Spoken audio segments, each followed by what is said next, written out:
Hey guys, Larry the tractor guy. Hey man, it is the first cutting of alfalfa on this irrigated alfalfa here for this customer. 2023 first cutting off of this irrigated alfalfa. And we are having a lot of nodder problems with this L3. Consistently on nodders 4, 5, and 6. And what I mean by missing knots, we're getting knots hanging up in the bill hook during a tie cycle. And a couple things we're going to look at. I'm going to show you a couple things that can cause that.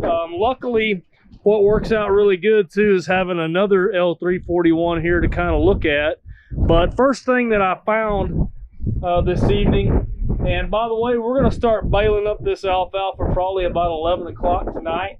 I think the dew's going to come in and we'll get some humidity going, and it'll get right and it'll be time to bale hay. But I'm going to show you real quick on this nodder assembly on this L341. First of all, I'm going to look underneath the baler here and show you something real quick. So what we're seeing here in this area on the left hand side of the baler, so this is the needle lift arm, and when I'm referring to needles, I'm talking about these guys right here. Okay, so that's what drives your twine up into your nodder assembly from the bottom side. Okay, and so what I'm looking at here is this bumper. Okay, and so I can see real quick that this bumper, basically the needles are not all the way into the home position. Okay, and I figure that probably what's happened is they have probably at some point they have sheared the shear bolts in the needle lift arm. Okay, so this is our needle lift arm here. Okay, and I bet probably what's happened is they have sheared some bolts in the needle lift arm at some point and possibly lost some shims. Okay, and so it's not shimmed correctly, and so our needles are not actually in the home position. So they're just a little bit forward here, okay, when we're looking at the needle here. And so what happens when they're just slightly forward is that we have the needle cycle advanced. Okay, and so when the needle cycle is advanced, when the needles go up and take this twine into the nodders, it's basically advanced enough that when we tie out, we leave a long tail on the knot. Okay, and so that long tail on that knot essentially gets hung up in the bill hook. Okay, and so we're going to go up here and show you real quick on the nodder assembly. Okay, look, open the door here, take a look at our nodders. Okay. Okay. So these are our nodders here, 1 through 6. Now we're really having more trouble with 4, 5, and 6. Okay, so if you're standing behind the baler and you're looking at your nodder assembly, this would be 1 through 6. Okay, so 4, 5, and 6 are giving us the most problems with knots becoming hung up in that bill hook. If you can see the bill hook sort of down in there. Okay, let's see if I can get a good picture of that where you can see. Okay, and so the tail of the knot is getting hung up in our bill hook. So the first thing I had the customer do is loosen off on this leaf spring right here. Okay, and what that does is it releases a little bit of pressure off of the tongue of the bill hook. Okay, I think I've got an extra bill hook here in the toolbox. When we're talking about the tongue of the bill hook, basically this is sitting in there like that. Okay, and this bill hook tongue out there, we call that the tongue. And it bites down and pulls the knot through. Okay, there's bill hook tongue pressure. So it's basically holding that bill hook snout sort of down like that at a tension, okay? So we can basically loosen off of that tension sometimes and be able to release that knot a little easier. Okay, not always a good fix, but sometimes if we're having trouble in the middle of the night, it could be a good idea just to loosen off on the bill hook tongue pressure just a little bit, okay? And once again, loosen it off on the bill hook tongue pressure. That is basically done right there on that second little bolt or nut right there, okay? And basically I loosen that out about a half a turn at a time. That bill hook tongue right in that area right there, okay? And so I'm just kind of prying on that and seeing how much pressure is on the tongue of that bill hook. Okay, if you can see that down there, it's kind of hard to see. Okay, but that's not going to be our fix today. The fix today is the needles are coming up through this knotter in this area, okay, bringing the twine in, making a tie, and then making another tie as it goes out. Okay, so we're coming in advanced, so we're coming in a little bit further than we should be, okay, which throws our second knot off a little bit. Basically making our second knot have a long tail on the knot, okay?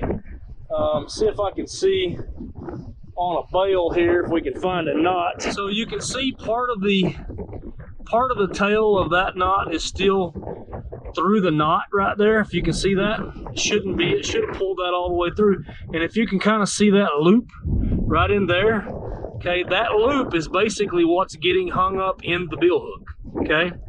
Now remember, the reason for that is because our needles are advanced just slightly and going too far into our knotter assembly, causing this long tail and then not having enough time to pull that tail through that knot before it ties, okay? So I believe our problem is going to be needle lift timing, okay? So we're going to look that up in Service Advisor, and I'll give you an idea how to adjust that in just a minute. As real quick, I'm going to show you the difference between being too far advanced, okay, on our needles and being correct. Okay, so you can see our needle here, okay, and there's our bottom roller, okay? And if you kind of look at the side here, you can see how far forward this needle is into the bottom of this bell chamber, okay? Kind of get an idea what that looks like. Okay, we're gonna go look at another baler, and this one's correct, by the way.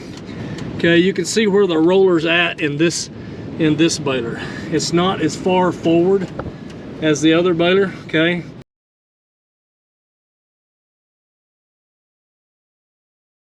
And then also, if you look at the stop back here on the needle lift arm, as you can see, the stop is all the way against the rubber stop here when the needle arm is in the home position, okay? So that's just a quick way to kind of visualize that. So we're gonna go ahead and look that up in Service Advisor, and we'll show you what that adjustment looks like. So we're looking at this in Service Advisor, and I couldn't remember the exact spec, okay? And so it says check the specific distance between the specified distance between the twine retainer disc B and the center of the lower needle roller A. If necessary, proceed as follows, okay? And then it's going to have us add or take away shims from the needle lift arm, okay?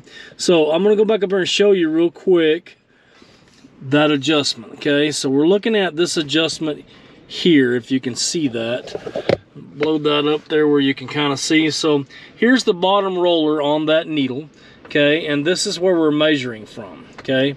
From that twine disc holder, okay? And we want 4.75 to 5 inches distance between this point and the lower roller in the needle when we have the needle, when we've tripped the knotter assembly and ran the needle up through the knotter into the very top position, okay? So I'm gonna go back a page here, and I'll show you where they're telling us to make that adjustment if that's not right, okay? So here we are at our shear bolts, our needle lift arm shear bolts, and these are our shims that I pointed out earlier. okay? And so we would either add shims, okay, or take away shims in this area right here, okay, to either obtain to obtain our measurement of that 4.75 to 5 inches, okay? And so I'm gonna show you what that looks like on the baler. And we do have hay in the baler, okay? And we do have a bale in there that had just tied out, okay? And so I'm gonna show you real quick this needle lift arm. And okay, right there is your needle lift arm, okay, if you can see it from the side there. And these are the shims that we can either add or take away to obtain that distance, okay? And so it looks like we would want to add a shim here, okay, so that we could get our needles back further into the home position, okay? All right, so we're gonna make that adjustment probably without cycling the knotter on this baler, since everything is threaded and it's getting about sundown, and we need to make this adjustment pretty quick and be ready to bale hay tonight. So I'm going to go ahead and make that adjustment, knowing that our needles need to be in the home position here where the stop is, okay? And I can pretty well stick my finger in between the stop and the needle lift arm, okay? So we're gonna go ahead and add shims, bring this needle lift arm back just slightly, okay? And the reason I'm gonna do it that way is also because we have another baler to look at that's not missing any knots, and we already know that because we have a long tail on our knot, that our needles are advanced just slightly, okay? So we're gonna retard that a little bit by adding a shim to the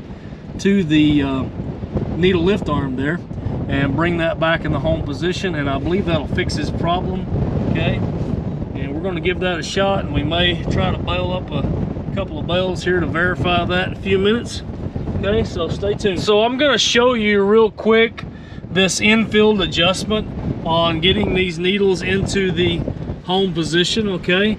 So I basically took the bolts out of my needle lift arm, my shear bolts, and loosen them off, okay? Then I put a ratchet strap on my needle frame here and pulled it back into the home position, if you can see right there, okay? So I've got my needles in the home position.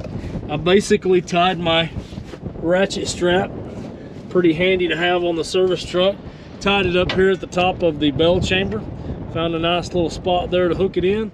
You don't have to put a lot of pressure on that, just pull that needle frame up against that stop right there, okay? Now I've got that against that stop, and we're going to get up here and look real quick at our shims, okay? And if you can see that, if you can sort of see this gap right here, okay, where I'm moving these shims in and out, that's what we want to do. We just want to fill that gap, okay, and put our shear bolts back in, tighten everything down, okay? And so if you look, we've got some extra shims at the bottom here, okay? So we're going to use this larger shim, probably take some of these smaller shims out.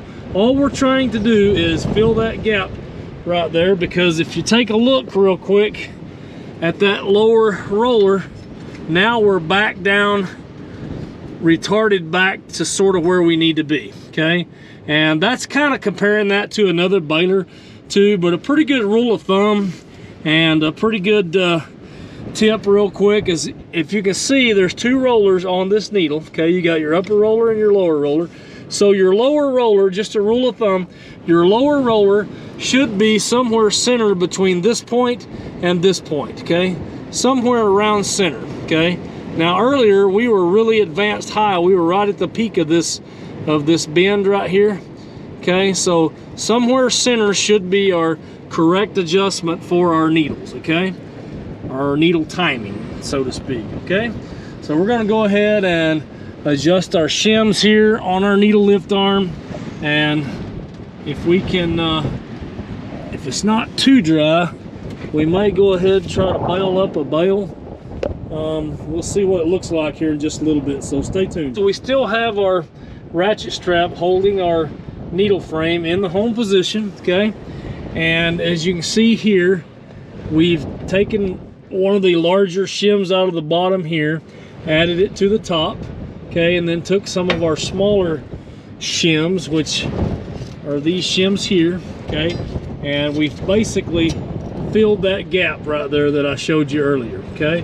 So we're going to go ahead and put our shear bolts back in, tighten everything back down, and we'll release our ratchet strap there and see what it looks like as far as our needle frame being in the home position. And then we'll look here and make sure that our bottom roller on our needle is in this position here in between these two bins right here. Well, we got our adjustment made looking from the top side here at our needle lift arm, and we got our needles in the home position, okay? So that'll change the throw of our needles up into our knotter assembly, since it was pretty well advanced, okay? And so up here at the top of the knotter assembly, we're going to go ahead and tighten up our bill hook tongue pressure, okay? And I'm going to try to get my light in a position where you can see that bill hook, okay? So right there, if you can see, it's kind of hard to see, so I'm just checking that tongue pressure right there and seeing kind of where that's at. They're pretty loose because we loosened them off the other night, just trying to alleviate his problem, okay? And so they're pretty loose. We're going to go through there and tighten up for sure 4, 5, and 6, since we loosened those off, and those were the most prevalent knotters that we were having issues with. We didn't have as much with 1, 2, and 3, but we did have some issues, okay? So remember, we're going to take a 14mm wrench, okay, and we're going to tighten that little nut up there. Actually, it's a 13mm. We're going to tighten that up about a half a round, okay, and increase the tongue pressure on our bill hook there, okay, and that should fix our problem. And man, if we could get this wind to settle down here a little bit, the sun's going down, it's cooling off, we might be able to push a couple of bales through this baler and bale up a few bales and take a look at those knots and make sure we got it fixed. Let's check it out. So we finally got to bale some hay this morning. The hay finally came into case partially. It's only about 45% humidity this morning, so it's been a pretty rough morning trying to get started, and it's still pretty dry, but we've made some pretty good bales out here in this alfalfa this morning. We got the rakes going, got the round baler going, got 2 L341 balers. Those knots that were getting hung up in the bill hook, we didn't have that issue anymore, and we fixed that by making adjustments to our needle throw, okay? So remember that needle throw when it's up in the top center position coming through the knotters at the very top point. That measurement of 4.5 to 5 inches is pretty critical on that, because if these needles are advanced too much or retarded too much when they go through that knotter, it can cause us a lot of issues with knots getting hung in the bill hook, okay? And so, man, the wind is out of the north this morning, and it's cooled off again, and we've had a lot of struggles getting hay right to bale, okay? But we've had good luck this morning, and so remember, we've got a lot of other videos out there on L340s and L341s that you can check out, and check those out if you get a chance, and make those adjustments. Pretty critical on this knotter assembly. And so Larry the Tractor Guy signing out. Hey guys, check out Larry the Tractor Guy videos here, other videos here, subscribe here, and buy all your John Deere parts here. We'll make it work. I think we're gonna have to make it we'll make it work. Come on, let's go. We need to make you need some food. Y'all already burned me out. We're sitting in the sun over here, man.